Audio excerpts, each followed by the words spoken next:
Technician, bawat mga veteranong technician may kanya-kanyang experience yan. Okay, so dito may dalawang tester tayong papakita.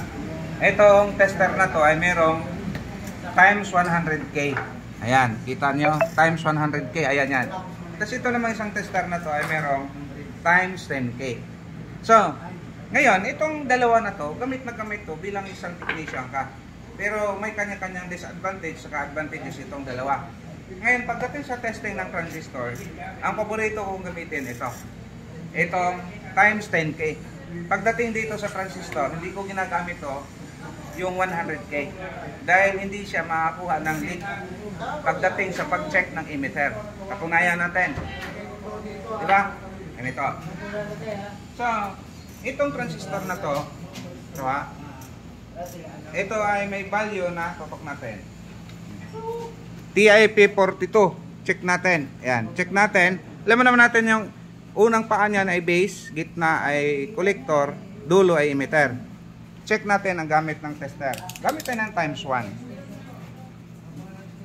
Ayan. Natin. Para kitang-kita. Ayan. Base. Ang harap ko. Ayan. Okay. Ito yung base. Pin number 1. Ito ay PNP. Kasi pula yung nag-deflect. Ngayon, pagbalik rin natin yan, walang reading yan kahit saan, wala. Kahit saan ka mag-check niyan, wala. Ngayon, ang emitter kasi, para mahanap yung emitter, mayroong leak yan sa collector at base. Okay, check natin kung totoo ba yung sinasabi ko. So, kita naman siguro ito, ipitin ko lang. Ito yung common natin. Yan, may leak, di ba? Ayan, gumalaw. Kita ba lahat? Dito sir, hindi kita mo lang. Ayan.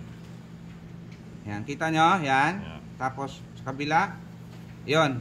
So, ibig sabihin, may leak yung emitter sa base at collector. Pag binaliktad yan, 10k, wala. Ayun, wala. Tapos dito, wala din. Tingnan natin sa 100k. Patunayan natin yung 100k kung kaya nyo bang mag-check ng leak. Ito yun ha, naka 100k na yan, nakahanda na yan eh. Prepare ko talaga yan. Kasi, para malaman natin. Ayan. Check natin. Meron? Wala. Ayan, wala talaga, oh. Wala. Ayan. Wala. Wala. So, hindi siya nakakadetect ng leak. Alam niyo kung bakit? Yung supply ng 100k, AA na dalawa lang yan sa loob para sa lahat. Samantalang ito, yung 10k, special ang supply niya. Meron siyang 9 volts sa loob. Kaya gusto ko gamitin ang 10k compare sa 100k. Pero huwag kayong mag-alala, ang 100k nagagamit sa pag-check ng kapasitor at yung microwave magnetron. So nagagamit siya. Isa pa, check pa natin. Itong transistor na to, sabihin na lang natin, di natin alam yan kung anong value. So check natin. So, check natin to. Ito yung harap. Yan. Wala. Meron. Balik na rin. Yan. So sa paggamit nito, pwedeng pag ganito, depende kung saan kayo. Yan. Pag ganyan, pwede naman pag ganito eh. Yan. Ito. Balik na rin. Meron. Base gitna. Ngayon, dahil base yung gitna, hindi mo alam kung saan yung emitter dyan. So para malaman mo kung saan yung emitter, hahanapin natin ngayon. Gamit ang 10k, alamin natin kung saan yung leak. Okay, alamin natin kung saan yung emitter. So wag mo nang ilagay yung base. Ano bang base kanina? Ito. Ayan o, base yung gitna. Ayan. So hanapin natin kung saan yung emitter. Kung saan yung nag-deflect. Okay, wala. Balik ka rin. O yan, gumalaw. Tapos lipat dito. Gumalaw. Gumalaw.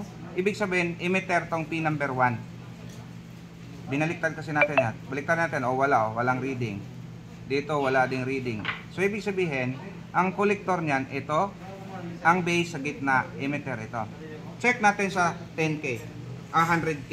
Kung magagawa pa ni 100k, yung sinasabi ko. Kaya ito ha, dapat may leak to. May leak yan. Meron? Wala. Oh, wala oh. Walang leak. Lahat wala. Hindi siya makakadetect ng emitter. Kasi nga, ang nakakadetect lang yung ating 10K. 10K. So, 100K versus 10K.